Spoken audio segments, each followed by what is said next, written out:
Bien, ¿por qué este tema, ¿no? ¿Por qué voy a hablar de género gramatical y polémica sexual, como lo he titulado? Bueno, en principio porque me parecía bien, dentro de la morfología, que es mi línea de investigación y de trabajo en la Facultad de Filosofía y Letras, hablar desde esta polémica y siendo yo mujer. ¿Por qué? Porque estamos siempre oyendo cómo son los hombres, los académicos, los articulistas, los que hablan del tema, pero muy pocas mujeres se han presentado públicamente a defender la línea que voy a defender yo en este caso, que es la línea de la gramática. ¿Por qué? Porque, bueno, aunque en algunos casos pueda haber ofensa por algunas partes de la sociedad, yo voy a defender lo que yo explico a diario, lo que yo estudio. Como decía Enrique al empezar la charla, mucha gente quiere hablar del género gramatical, lo quiere, entre comillas, sexualizar el tema, pero con un desconocimiento de la gramática. Entonces yo voy a hablar desde el conocimiento de la gramática, pero voy a plantear casos en los que la polémica existe, porque de hecho es una polémica que está. Es una polémica además que no es nueva tampoco hoy día.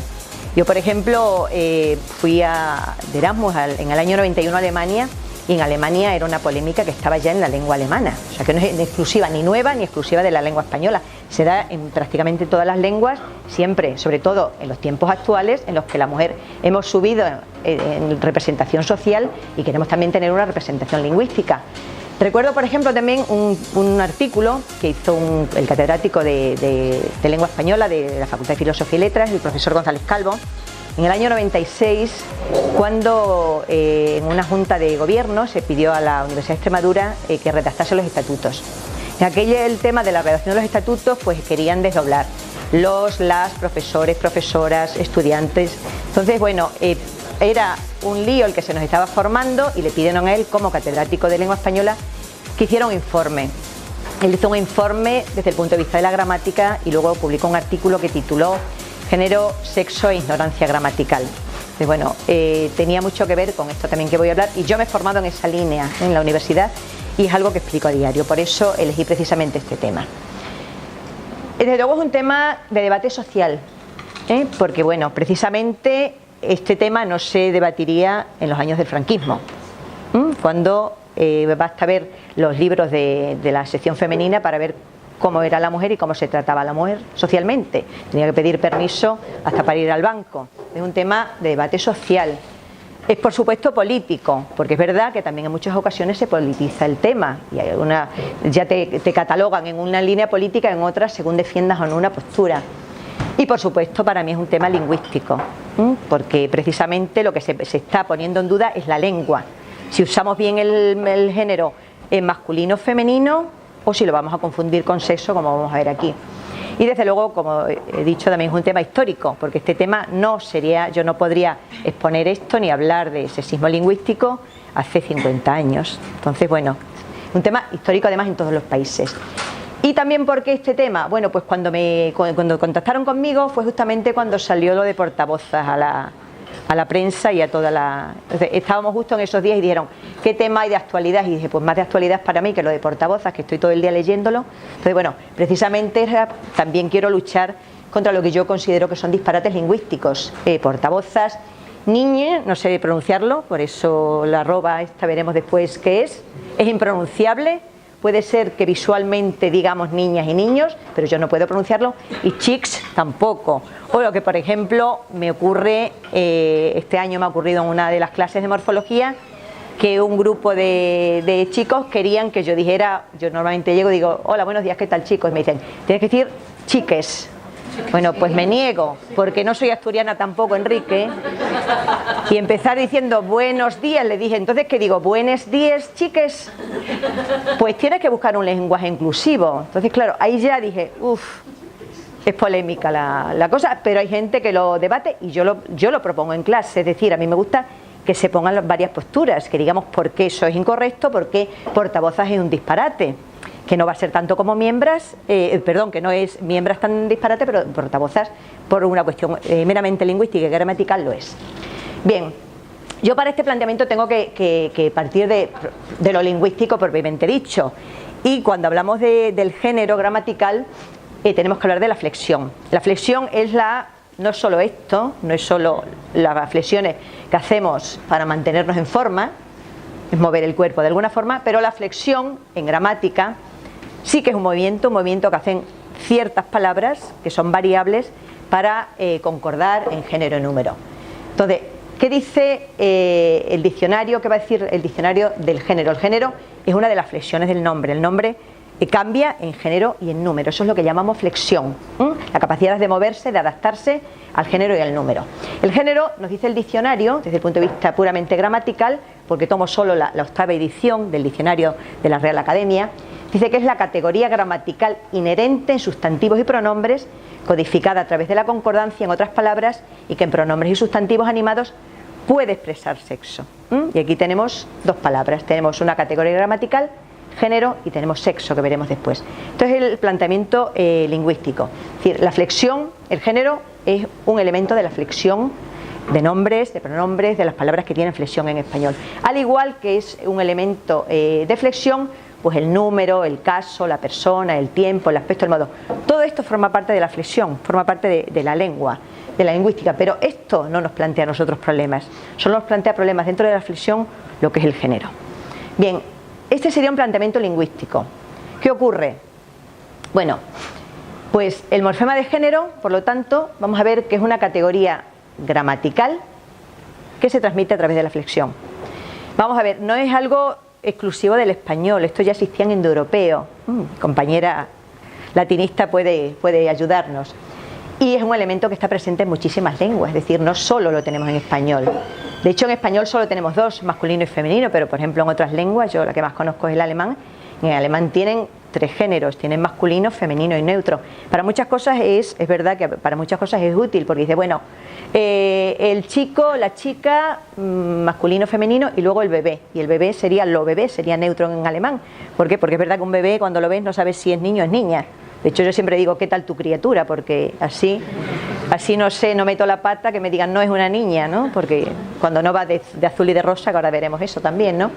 Es decir, que nosotros tenemos solo dos géneros. Ahí también viene un problema, porque en esos dos géneros tenemos que meter todo, la habido y por haber. Todas las palabras tienen género gramatical, pero no todas tienen sexo. El sexo sería lo que llamamos género natural. Entonces, bueno, es verdad que en palabras como una cerveza o un vino, nadie se pregunta por qué la cerveza es femenina y el vino masculino. ¿Es que el vino es más fuerte, que emborracha más que la cerveza? Eso no lo preguntamos. Y decimos, vamos a tomar unas cañas, y nadie dice, vamos a tomar unos vinos. Nadie se lo plantea. Son palabras que solo tienen género gramatical, que no tienen el género natural, que son las palabras sexuadas. No todos los seres vivos tienen género natural, porque hay, por ejemplo, animales que no cambian el género. Decimos la jirafa, veremos después que es un tipo de género que llamamos epiceno, y la jirafa es jirafa macho-hembra, pero no es el jirafo. Es decir, que no todos cambian al género masculino-femenino, aunque tengan sexo. Entonces, bueno, vamos a partir de esto, de que todas las palabras tienen género, pero el género no es el sexo. Y lo que se está confundiendo hoy día, desde el planteamiento sociológico, político, es confundir género gramatical con sexo. Son cosas bien diferentes. Bien, por ejemplo, hay una lengua que a mí me llamó la atención, que es el tamil o tamil. Es una lengua que se habla al sur de la India, de la rama de las lenguas drávidas, que normalmente se concentran en esa parte de la India. Y, por ejemplo, es una lengua que tiene formas diferentes para seres animados y sexuados masculinos, para los sexuados femeninos, y luego tiene el neutro para el resto de las palabras. Es como si en español tuviésemos el perro, la gata, lo libro, lo vaso, lo ordenador. Esta lengua, evidentemente, el género es de tipo semántico, según el significado, pero en español no. En español no tenemos un género de tipo semántico. Entonces, bueno, estas lenguas a lo mejor lo tienen, configuran de otra forma. ¿Se da aquí también, se podría hablar también del sexismo lingüístico del que hablamos? Pues sí, porque normalmente también el masculino, que es la polémica que veremos después, es el que va a englobar, aunque haya un perro y una gata, ¿vale? Otro uso diferente del género, el que hace, por ejemplo, el ruso. El ruso va por declinaciones. Declinaciones son también flexiones, que había, por ejemplo, en latín, que nosotros no tenemos, Pero es la flexión la que determina el género. Por ejemplo, en la primera declinación las palabras son masculinas, los de la segunda y la tercera declinación son femeninas y las de cuarta declinación son neutras. Ahí el género es totalmente distinto. Es decir, cada lengua tiene su propia configuración del género. Y bueno, todas esas lenguas evidentemente tienen sexo también, en muchas de las palabras. Bueno, la cerveza las estoy poniendo para que bebáis de vez en cuando, ¿vale? Porque habéis visto que pongo de vez en cuando y es para que no os olvidéis de beber. Bien, vamos a ver ahora otro planteamiento, que sería el planteamiento social. Hemos visto por un lado el lingüístico, el social. Yo cuando busco, por ejemplo, en internet he buscado estas imágenes y busco género, me empiezan a salir pues dibujos de este tipo. No me sale nunca una O, una A o algo de gramática, solo salen dibujitos así, ¿no?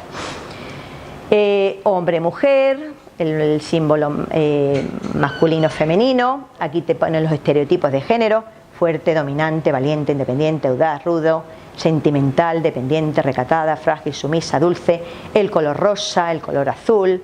Aquí una sola, tirando tres. Es decir, el planteamiento social no tiene nada que ver con la gramática, tiene que ver con los estereotipos de fuerza, de tratamiento, de cómo ha estado vista la mujer históricamente y cómo todavía por muchos sectores de la sociedad y por muchas personas se ve. Esto lo que se está confundiendo es precisamente esta visión que es social, que es sociológica, con la visión lingüística, y esto es lo que ha llevado a que tengamos una confusión y que nosotros los lingüistas tenemos que luchar, porque nos están muchas veces, yo si explico esto me dicen: oh, Marisa, es que eres machista, me dicen en clase. Digo, no, machista sería si yo consintiera hoy que el trato a mi compañero Enrique y el trato a mí por parte de la organización hubiera sido diferente y yo hubiera estado por debajo. Ahí sí hubiera sido machista, pero yo lo único que quiero es igualdad, que a mí me traten igual que a un compañero. Pero que yo llegue y me digan hola chicos, hola amigos, a mí no me ofende, siempre y cuando me traten igual, me paguen igual y me den el mismo trabajo, que yo no tenga que trabajar 20 horas más por el simple hecho de ser mujer, que evidentemente lo hay. Creo que si yo estuviera en un trabajo de eso no lo hubiera dejado. Entonces, bueno, este planteamiento es evidentemente un planteamiento social, pero no es un planteamiento de género. ¿Qué es lo que ocurre? Bueno, lo que ocurre es que hay una tendencia fuerte a confundir género gramatical con sexo. Como he dicho, todas las palabras tienen género, pero no todas las palabras tienen sexo. Aquí, por ejemplo, la mesa es una palabra femenina. ¿Hay algún rasgo femenino en la mesa? No sé, si se ve algo, ¿vale? Yo así como que no veo mucho femenino, ¿no? La gata, bueno, porque he buscado una con sombrero y un poco tuneada, podría ser un gato también, ¿vale? Es decir, esta palabra tiene género, exclusivamente género gramatical. Esta tiene género y tiene sexo.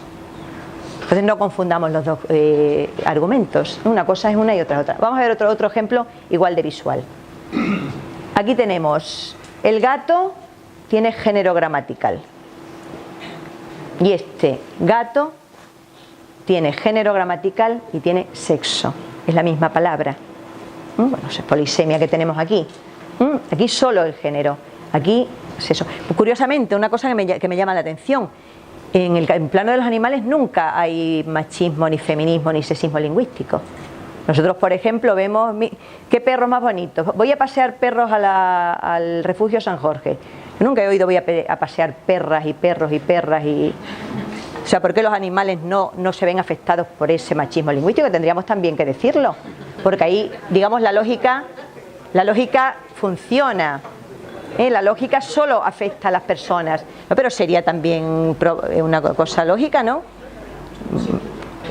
Sí, y preguntas, de hecho, cuando ¿qué es perro o perra? No, una perrita no sé cuánto, pero vamos, a simple vista pues nosotros decimos en masculino, y los animales no se ofenden, ni los dueños de los animales tampoco. O sea, yo no me ofendo nunca cuando me dice que perrita, digo no es un perro, pues no me ofendo. Pero bueno, nosotros nos ofendemos, ¿por qué? Porque nos hacen que nos ofendamos, porque nos están poniendo la sociedad en una situación que hace que nos ofendamos. Y ahora bueno, esto es simplemente porque me gustó. Así. ¿Esto qué es? Un gato de coche, ¿a que ahí diríamos una gata? Por el coche rosa. Pues ahí estamos con el estereotipo nosotros también. Y no es por el género gramatical. Aquí diríamos, ay, qué gatita más mona.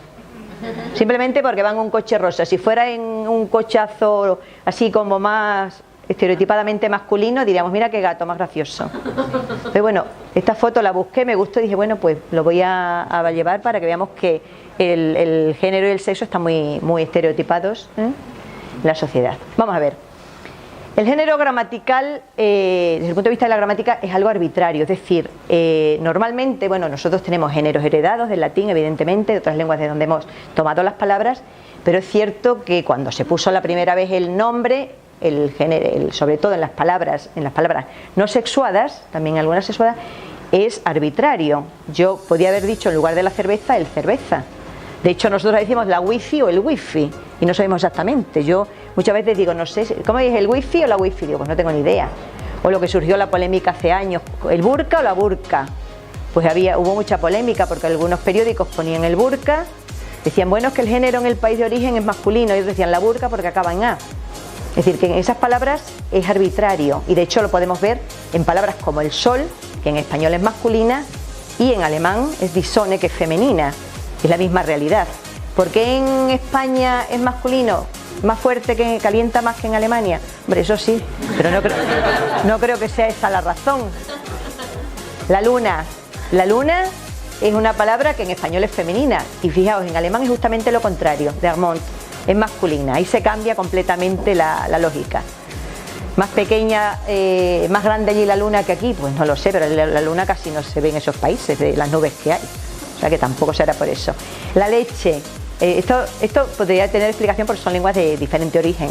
Pero por ejemplo la leche en español es femenina, pero en cambio en italiano es il latte, es masculina y tiene el mismo origen. Es decir, ¿por qué? Bueno, pues porque sí, incluso ha habido cambios de género a lo largo de la historia. Aquí ahora decimos el puente, pero antes se decía la puente y en muchos pueblos se dice la puente. Mira, por allí por la puente es donde está esa casa. Y ha habido un cambio también de género. En esas palabras, el cambio de género, no pasa nada, ni nadie se queja, ni nadie dice nada. Como fuera en algo de una persona, ya tendríamos el problema. O por ejemplo la jirafa, aquí es femenina y en alemán también es femenina. Y esta palabra, curiosamente es femenina, es sexuada, pero no tiene cambio, no decimos el jirafo, no existe, es lo que se llama una palabra epicena, que existe igual para el masculino que para el femenino. Yo digo, mira qué jirafa, o mira qué mosquito, o mira qué pulga, y yo no sé si es masculino o femenino, lo digo siempre en masculino o en femenino sin ningún problema. Posiblemente al afectar a los animales no tenga tanto problema. ¿Qué ocurre el género gramatical cuando no es arbitrario en seres sexuados? Bien, las palabras con género gramatical más el género natural, como he dicho, las palabras sexuadas, son las que alteran sin duda el sistema y son las que nos plantean los problemas. ¿Por qué? Porque el masculino se usa como el género que engloba